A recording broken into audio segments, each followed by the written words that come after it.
G'day, this is Simon from the Bracketeer back at South OC Cars and Coffee. I'm with Gary, who has our amazing car of the week. What is it, Gary? It's a 1995 Euro BMW 850 CSI. It is such a pretty car. Let's swing the camera around and take a look.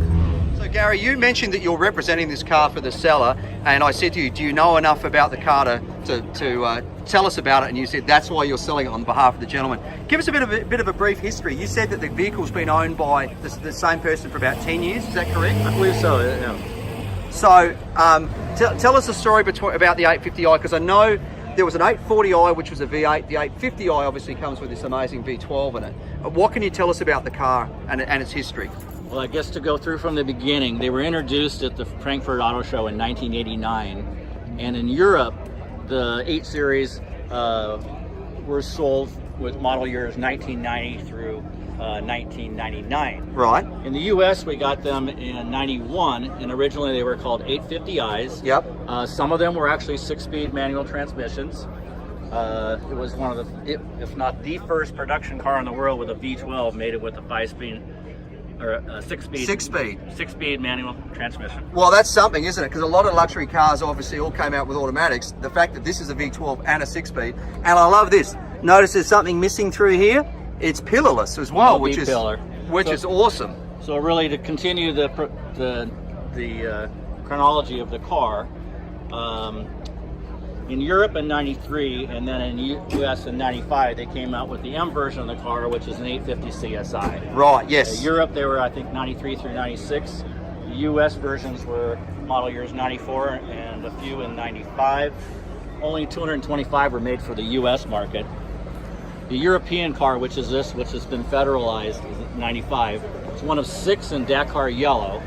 And the European cars had more features than the U.S. cars. Did they? Okay. Some of which were reduced to meet U.S. requirements, and other to probably keep the price down. Yeah, right. The European cars featured an engine cooler, right, and a differential cooler. Oh wow, okay. They also had better headlights that shine. This had to be reduced to the U.S. spec headlights for brightness. Yeah, right. Gotcha.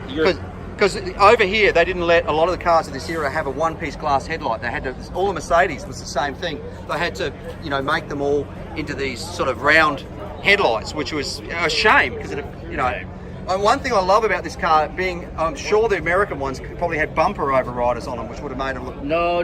They didn't do that? The U.S. bodywork is the same. Oh, good. You may notice the circular area in front of the headlights. Those are pop-up headlight washers, which were also a European-only feature for a cold weather package. That's European cool. cars had smoke lenses on what we call the flash to pass, or the illumination tape or ribbon. This has 17-inch throwing star wheels that are staggered to fit the car. Yeah, which looks great. The European cars also came with the M Technique aerodynamic mirrors, which a lot of people will put on their U.S. cars for looks. Yeah, right. U.S. cars had larger square mirrors that were kind of referred to as Dumbo ears. Yeah, right. So again, cosmetically, the U.S. cars, U.S. CSIs, had motorsports on the door handle. The U.S. cars also had the M emblem on the door sill. Right, okay. This is an M car. Unlike the other 850s, this was engine was increased to 80 more horsepower, had lighter pistons, different cam, it was stroked or larger displacement. Do you know what the horsepower was on this particular car? 382. 382. Can we have a look actually under the hood while we're talking about that?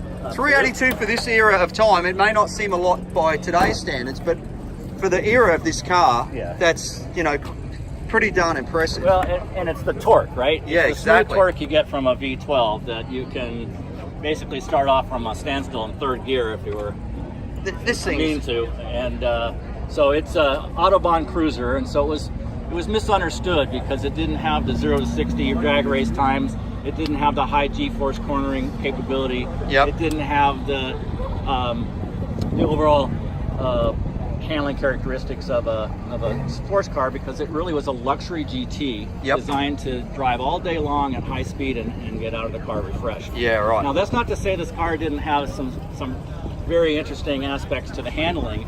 It had what's called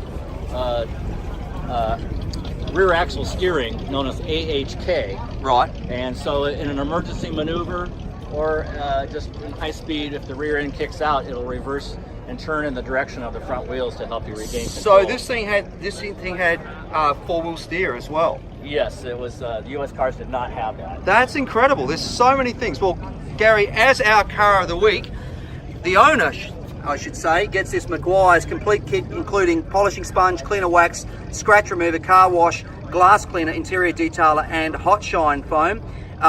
You're going to be able to do, or the owner's going to be able to keep this beautiful BMW 850i in the pristine condition that it is. Congratulations and thank you for bringing it out. Yeah, actually this car is now on Bring a Trailer at a current auction site that ends this Wednesday. Well, there you have it. If you're looking for a really special car, and this thing certainly turned heads pulling into South OC Cars and Coffee this morning, make sure to get on Bring a Trailer and check this thing out. Thanks again, Gary, for bringing it out. Thank you.